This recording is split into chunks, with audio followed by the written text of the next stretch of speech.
Let's explore conflict that lives within every one of us. It is a conflict between two vital organs that we often think of as one team. I am talking about heart and the mind. We often told to follow our heart, to let it be our guide.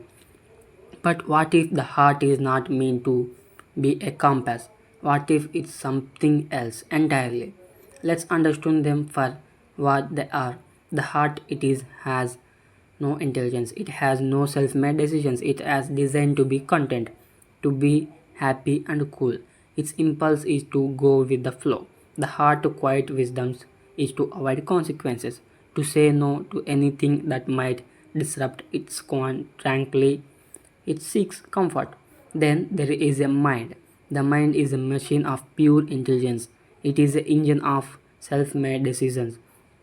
It is the part of us that can see cause and effect, that can calculate risk, that can plan for a future that does not yet exist. And because of this, the mind carries a great burden, the burden of responsibility, the burden of consequences. This is the great divide. The heart voices says it is hard, let's rest, let's avoid the trouble, it will be stop you to some point because it recognizes a challenge as the threat it, to its calm.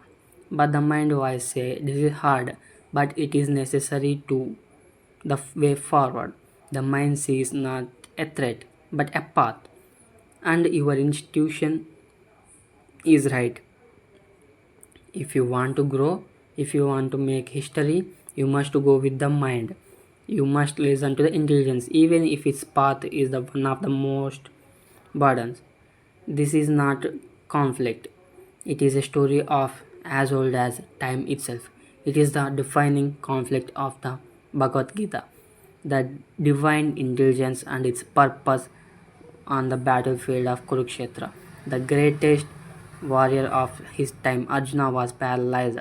Was faced with the most difficult decision of his life, and in the moment, his heart took over.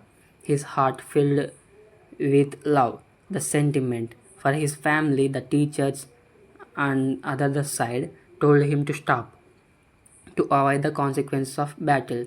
His heart said, "This is too painful to will bring on no joy. It's enough. I will not fight." Arjuna's heart was trying to protect him from the burden of actions.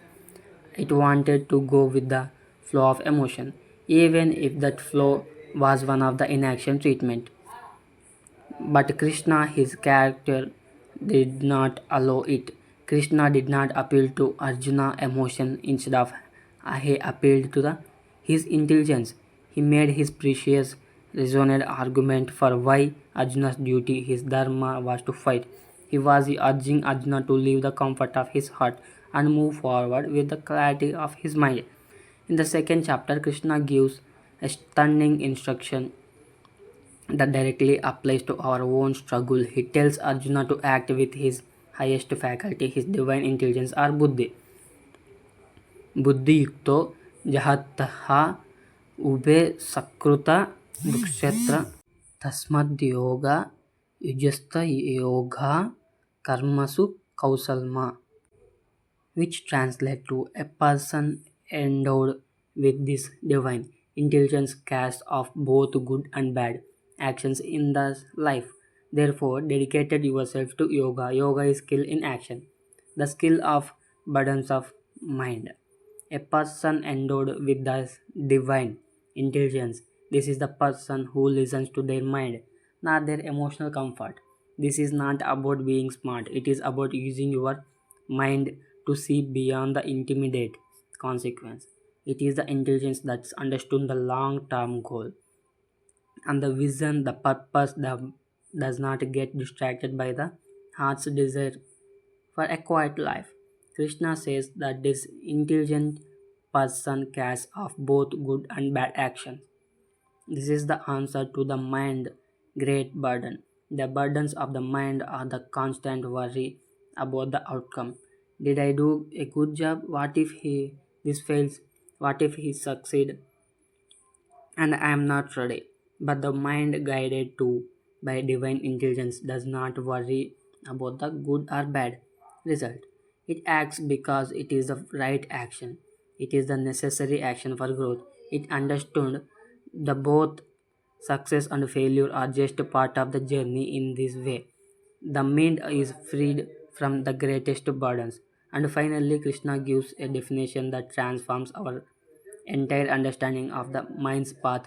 Yoga is skill in action. The path of the mind is not a cold, joyless grind. It is the path of craftsman, an artist, a master, a person who uses their intelligence to act with purpose and without attachment becomes a yogi, a master of their own life. True fulfillment comes not from avoiding discomfort, but from embracing a life of purpose and living it with skill and excellence. The mind burdens are transformed into a life of profound mastery. So your intuition is correct.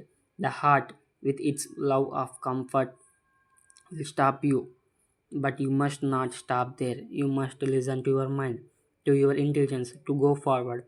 The unwavering path is history. But let's be clear, your heart is not your enemy. It is simply different kind of force. This is the warmth, it is the love, it is the moral check that ensures your mind's ambition does not become a cold and destructive force. The mind is the engine and the compass driving you forward with purpose. The heart is the fuel and consciousness. You cannot turn on run full heart alone, but you cannot run at all without its fuel. The greatest leaders, the greatest artists, the greatest innovators did not simply go with the flow. They listened to their minds and their intelligence, their ambitions, even when it was heavy burden. But they took their heart with them. They pursued with their purpose with the coolness and love that their heart provided. They made history not just by winning but by doing so compassionate that their heart inspired. So listen to your mind, go forward, grow, make the history you are meant to make. But take your heart with you on the journey. For it is the only way to